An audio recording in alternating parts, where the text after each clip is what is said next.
Setiap pagi sebelum matahari menyentuh cakrawala, langit di atas Kapadosia dipenuhi warna-warni balon udara yang melayang perlahan di antara lembah dan formasi batu purba yang disebut fairy chimney. Pemandangan ini begitu ikonik, hingga banyak orang mengira balon udara adalah warisan asli Turki. Padahal kisahnya justru dimulai jauh dari sana.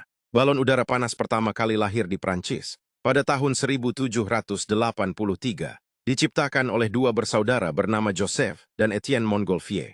Jadi jika ditanya negara asal teknologi ini, jawabannya Prancis bukan Turki. Namun seperti banyak hal dalam sejarah budaya, penemunya tidak selalu menjadi yang paling dikenang. Kapadosia justru mengambil alih panggung, menjadikan balon udara sebagai identitas yang lebih mendunia daripada negara asalnya sendiri. Yang menarik, perjalanan balon udara menjadi budaya di Kapadosia tidak dimulai dari niat pariwisata. Sekitar tahun 1984, sebuah perusahaan kaset bernama Rax membawa balon udara pertama ke wilayah ini. Awalnya diterbangkan tanpa awak semata sebagai strategi pemasaran, sambil memutar suara kaset yang sedang mereka promosikan.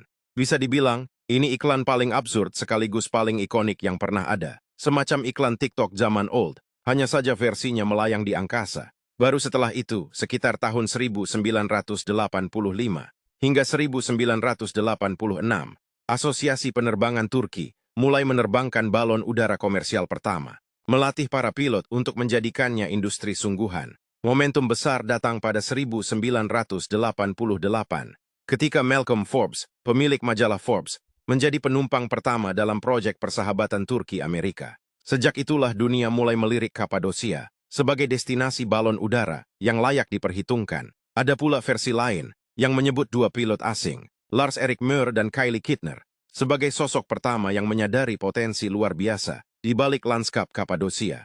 Mereka melihat arus angin di sana begitu stabil, dan cuacanya bersahabat sepanjang tahun, menjadikannya lokasi nyaris sempurna untuk penerbangan balon.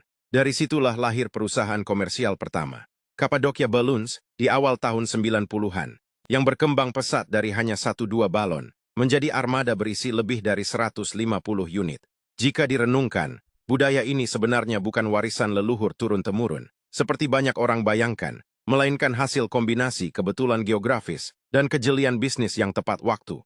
Begitulah cara budaya modern sering terbentuk, bukan dari mitos kuno, tapi dari keberanian mengambil peluang di tempat yang tepat. Kini, alasan mengapa balon udara Kapadosia semakin viral pun semakin masuk akal. Kondisi geografisnya nyaris sempurna, dengan angin tenang dan langit cerah, yang memungkinkan penerbangan berlangsung sepanjang tahun. Balon-balon ini bahkan mampu terbang sangat rendah, meliuk di antara celah fairy chimney, sesuatu yang nyaris mustahil dilakukan